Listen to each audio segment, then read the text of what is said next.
Halo semuanya, selamat menyaksikan ya. Enjoy video, tidak. Assalamualaikum warahmatullahi wabarakatuh. Halo teman-teman, apa kabar? Saya harap kalian tetap dalam keadaan sehat ya, dan selalu mematuhi aturan protokol kesehatan di masa pandemi seperti ini. Sebelum itu, perkenalkan, nama saya Amelia Sudrajat. Saya dari kelas 10 SIJA. Nah, di video kali ini saya nggak sendirian, saya ditemenin sama dua teman saya. Yang pertama itu namanya Teteh Mutia Nur Halifah, dan yang kedua itu namanya Akang Fahmi Azkia. Sebelum itu, kami bertiga banyak-banyak mengucapkan terima kasih kepada guru yang kita sayangi, yaitu Ibu Gini, sudah memberikan kesempatan kepada kita bertiga supaya kita bisa menjelaskan materi. Kalian pasti bertanya-tanya kan, materi apa yang bakal kita sampaikan di video kali ini. Nah, untuk materi kali ini yang akan saya sampaikan yaitu adab berpakaian secara umum. Sementara untuk Teh Mutia akan menyampaikan materi adab berpakaian untuk muslimah, dan untuk Kak Akang Fahmi akan menyampaikan adab berpakaian untuk muslim. Nah, kalian pasti bertanya-tanya kan, ya kalau berpakaian tinggal pakai baju aja gitu kan, gak usah ribet. Sebenarnya dalam Islam ada aturannya teman-teman. Ada aturannya, ada cara pakainya gimana, bahkan ada doanya teman-teman. Bahkan kalau misalnya kita menggunakan pakaian yang salah, sanksinya berat banget loh oleh Rasulullah. Nah, kalian yang belum tahu atau baru tahu semenjak nonton video ini, kalian terusin ya sampai akhir nonton videonya supaya kalian paham dan kalian tetap berada di jalan Allah. Nah, untuk kali ini mari kita lanjutkan ke video selanjutnya. Nah, sesuai janji saya, untuk babak pertama ini saya akan menjelaskan adab berpakaian secara umum. Kalian dengerin ya. Enjoy video teman-teman. Halo teman-teman, balik lagi dengan saya. Sesuai janji saya sebelumnya, saya bakal ngejelasin adab berpakaian secara umum. Arti umum itu kan berarti untuk wanita iya, untuk laki-laki iya. Nah, untuk yang pertama, kalian pasti tahu kan apa itu pakaian? Pakaian itu suatu hal pokok yang wajib kita gunakan dalam kehidupan sehari-hari. Soalnya kalau kita nggak pakai baju atau nggak pakai pakaian, kita itu bakal disangka orang gila sama orang lain kan. Nah, pakai pakaian itu nggak sembarangan loh teman-teman, asal pakai enggak, ada adabnya. Kita lihat pengertiannya dulu ya supaya kita lebih paham apa sih pakaian itu. Pakaian adalah nikmat Allah Subhanahu wa Ta'ala. Allah jadikan manusia memiliki pakaian-pakaian yang memberikan banyak maslahah untuk manusia. Allah Subhanahu wa Ta'ala juga berfirman yang artinya, "Hai anak Adam, sesungguhnya kami telah menurunkan kepadamu pakaian untuk menutup auratmu dan juga memperindah penampilanmu." Quran Surat Al-A'raf ayat 32. Yang pertama, adab menggunakan pakaian dalam ajaran Islam adalah harus halal. Maksudnya halal itu apa? Jadi, barang yang kita dapatkan itu harus halal, hasil keringat kita sendiri. Jangan karena pengen kita ikutan fashionable, dan pengen kelihatan bergaya di depan teman-teman kita mencuri. Dalam mencuri aja kita udah dapat dosa, apalagi barang hasil curian yang kita pakai di badan kita, itu hukumnya haram ya teman-teman. Dan yang kedua, bahan yang kita pakai atau baju yang kita pakai, kainnya harus halal ya teman-teman. Gak boleh ada campuran serat-serat hewan luar yang sudah dicap haram dalam agama Islam. Rasulullah Shallallahu Alaihi Wasallam bersabda, "Wahai manusia, sesungguhnya Allah itu baik dan tidak menerima kecuali yang baik. Sesungguhnya apa yang Allah berikan dan apa yang Allah perintahkan kepada orang mukmin itu sama sebagaimana yang diperintahkan Allah kepada Rasul." Allah Subhanahu wa Ta'ala berfirman, "Wahai para Rasul, makanlah makanan yang baik dan kejarkanlah amalan soleh." Terdapat di dalam Quran Surat Al-Mu'min ayat 51. Yang kedua itu adalah menutup aurat. Menutup aurat merupakan prinsip pertama yang menjadi dasar agar pakaian tersebut dapat dikatakan sesuai dengan hukum Islam, sebagaimana telah dimafhum bahwa aurat laki-laki adalah antara pusar sampai lutut. Dan aurat perempuan adalah seluruh badan kecuali kedua telapak tangan dan wajah. Hal ini terdapat di dalam Quran surat Al-A'raf ayat 22 yang artinya yakni serta merta dan dengan cepat tak kala keduanya telah merasakan buah pohon itu, tampaklah bagi keduanya aurat masing-masing, dan dengan cepatnya mereka menutup auratnya masing-masing dengan dedaunan yang ada di surga. Quran Surat Al-A'raf ayat 22. Yang ketiga, tidak transparan. Pakaian yang tebus pandang yang memperlihatkan bentuk tubuh yang harusnya ditutup secara samar-samar bukan merupakan pakaian Islami. Sebab secara tidak langsung, pakaian yang transparan berarti tidak menutupi aurat. Memilih warna dan bahan pakaian menentukan pakaian tersebut transparan atau tidaknya, khusus dalam keadaan keringat atau kehujanan, teman-teman. Dalam sebuah hadis yang diriwayatkan oleh Imam Muslim dan dalam kitabnya Sholihih Muslim, diriwayatkan oleh Abu Hurairah yang berbunyi, 2 jenis manusia dari ahli neraka yang aku belum melihatnya sekarang, yaitu kaum yang membawa cemeti-cemeti seperti ekor sapi, mereka memukul manusia dengannya, dan wanita-wanita yang berpakaian tapi telanjang, auzubillahimindzalik, berjalan belenggak-lenggok, kepala mereka seperti punuk unta yang condong, auzubillahimindzalik. Mereka tidak akan masuk surga, bahkan tidak akan mendapatkan wanginya, dan sungguh wangi surga itu tidak akan tercium dari jarak perjalanan sekian dan sekian. Auzubillahimindzalik banget ya teman-teman, dari pakaian aja kita bisa masuk neraka, apalagi dari hal-hal yang lain. Nah, supaya kita masih ada harapan nih buat masuk surga, jaga ya pakaian kalian. Semangat! Keempat, pakaian yang kita gunakan tidak ketat. Pakaian yang digunakan oleh umat Islam harus longgar, tidak ketat. Pakaian yang baik ialah pakaian yang tidak memperlihatkan lekuk tubuh, supaya orang yang melihatnya, terutama kaum laki-laki nih, gak terpancing untuk melakukan hal-hal yang tidak seharusnya mereka lakukan. Tuh, ada manfaatnya teman-teman menjaga pakaian itu.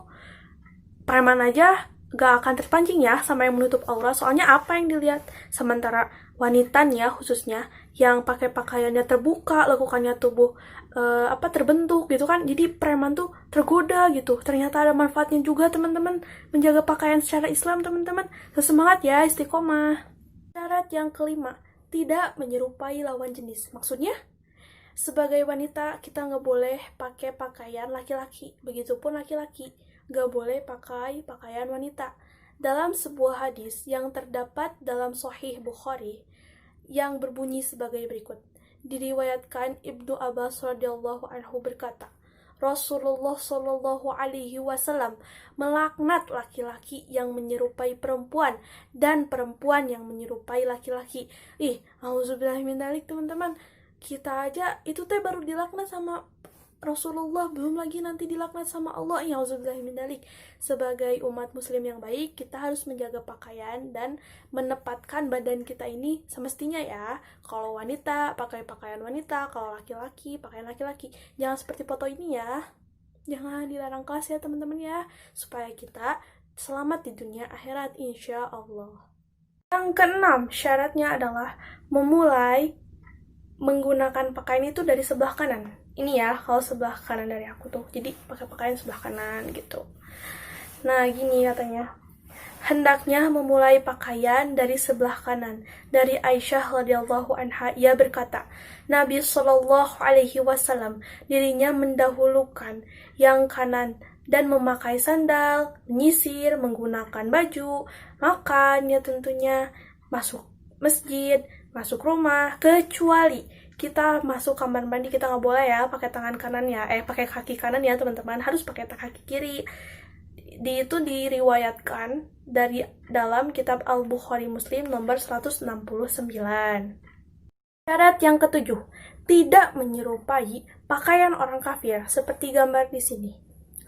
Dari Abdullah bin Umar radhiyallahu anhu, Rasulullah Shallallahu Alaihi Wasallam bersabda yang bunyinya, orang yang menyerupai suatu kaum seolah-olah ia bagian kaum tersebut. Hadis riwayat Abu Daud nomor 4031.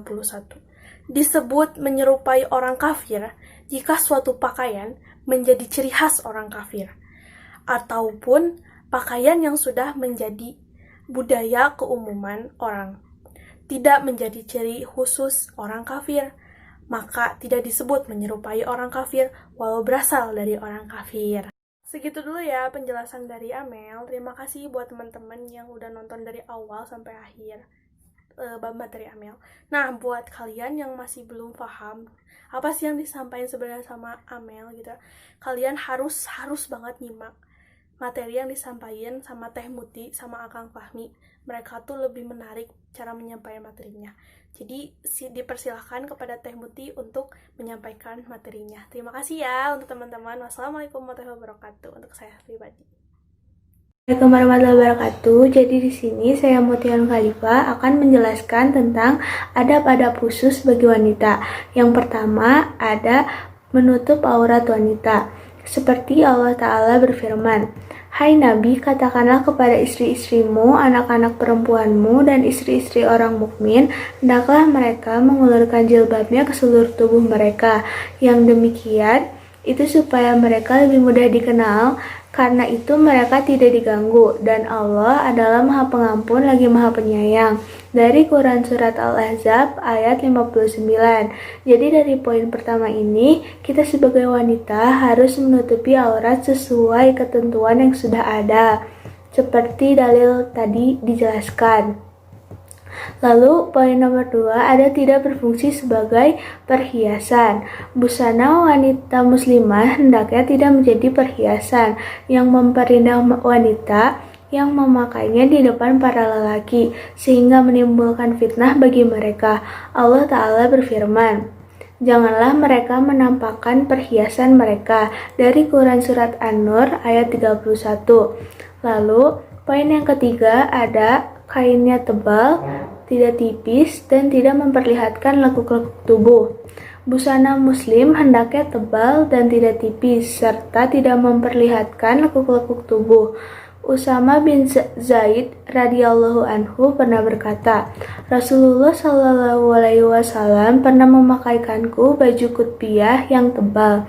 Baju tersebut dulu dihadiahkan oleh Dihyah al-Qalbi kepada beliau. Lalu aku memakaikan baju itu kepada istriku. Suatu kala Rasulullah shallallahu alaihi wasallam menanyakanku, "Kenapa baju kutbiyahnya tidak engkau pakai?" Ku jawab, "Baju tersebut kupakaikan pada istriku, wahai Rasulullah."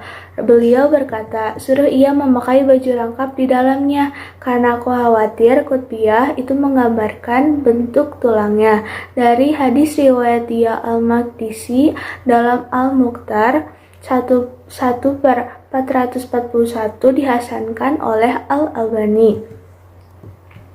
Jadi dalam hadis itu Rasulullah memperingatkan Usama agar jangan sampai bentuk tulang istrinya Usama terlihat ketika memakai pakaian. Maka menunjukkan tidak boleh menampakkan bentuk lekuk-lekuk tubuh wanita. Lalu ada poin keempat, ada tidak diberi pewangi atau parfum. Wanita tidak boleh memakai parfum atau wewangian yang bisa tercium oleh para lelaki. Dari Abu Musa al-Asy'ari radhiyallahu anhu bahwa Rasulullah SAW bersabda, "Perempuan mana saja yang mengenakan wewangian lalu melewati sekumpulan laki-laki sehingga mereka mencium wangi-wangi harumnya, maka ia adalah seorang pezina." Dari hadis riwayat Abu Daud nomor 4173, Tirmizi nomor 2786, disahihkan Al-Albani dalam Sahihul Jami nomor 323. Lalu poin kelima ada lebar dan longgar. Dari Ummu Atiyah radhiyallahu anha, ia mengatakan, Rasulullah SAW memerintahkan wanita yang dipingit atau juga wanita yang haid pada hari Id untuk menyaksikan kebaikan dan keseruan kaum muslimin. Kemudian seorang wanita berkata, Wahai Rasulullah, jika di antara kami ada yang tidak memakai pakaian, lalu bagaimana? Rasulullah bersabda, hendaknya temannya memakaikan sebagian pakaiannya. Hadis riwayat Abu Dawud nomor 1136 disahihkan Al-Albani di Sahih Abi Daud. Faidah hadis ini, jilbab wanita muslimah itu semestinya lebar, sebagaimana kata Syekh Ibnu Jibrin rahimahullah. Hadis ini menunjukkan bahwa jilbab itu berupa rida yang lebar. Saking lebarnya, terkadang bisa cukup untuk menutupi dua orang wanita sekaligus. Setelah tadi dijelaskan adab-adab khusus bagi wanita, saya akan memperlihatkan bagaimana cara berpakaian wanita yang baik dan benar sesuai ketentuannya. Jadi seperti ini.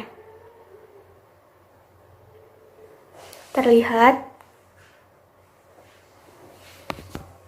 Sampai segitu dulu pembahasan adab-adab khusus wanita bagi saya.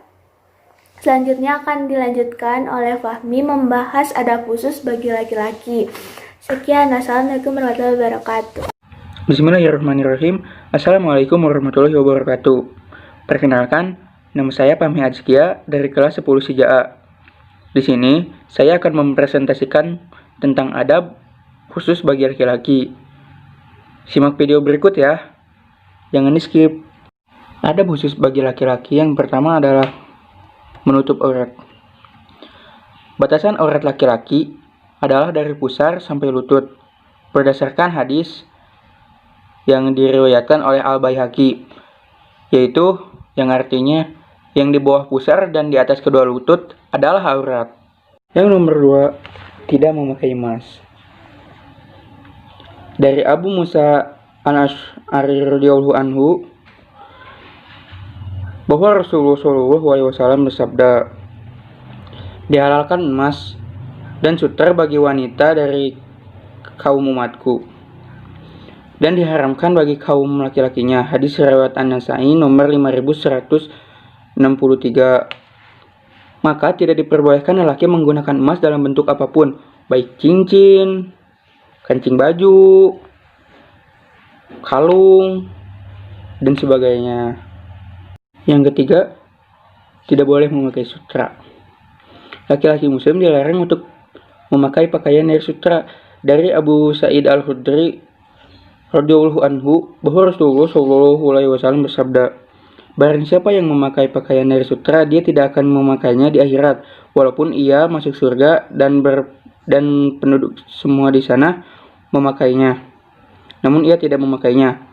Hadis riwayat Ibnu Hibban. Rasulullah SAW memberikan kelonggaran bagi laki-laki untuk menggunakan sutra dalam pengobatan. Anas bin Malik radhiyallahu anhu, beliau berkata, Nabi SAW memberikan kelonggaran untuk Zubair dan Abdurrahman untuk memakai sutra karena penyakit gatal yang dideritanya. Hadis riwayat Bukhari Muslim. Yang terakhir adalah tidak isbal. Isbal adalah menggunakan pakaian yang panjangnya melebihi mata kaki, baik itu celana, sarung, dan sebagainya. Maka lelaki tidak boleh menggunakan celana pendek yang memperlihatkan bagian pahanya. Nabi SAW bersabda, kain yang panjangnya di bawah mata kaki, tempatnya adalah neraka. Beliau juga bersabda, pada hari kiamat nanti adalah Allah tidak akan memandang orang yang menyeret kainnya karena sombong. Isi hadis tersebut diamalkan oleh para ulama. Bahkan Al-Albani mengatakan hadis-hadis tentang batasan aurat ini, walaupun semuanya tidak terlepas dari kelemahan, namun sebagiannya menguatkan sebagian yang lain. Cukup Sekian ya penjelasan dari kami. mudah-mudahan Mudah-mudahan kalian bisa paham dan mengerti dan mudah-mudahan juga kalian bisa menerapkan menerapkannya dalam kehidupan. sehari-hari. Mohon maaf Apabila ada kesalahan kata. kata, wabillahi taufiq Assalamualaikum hidayah. Wassalamualaikum warahmatullahi warahmatullahi wabarakatuh.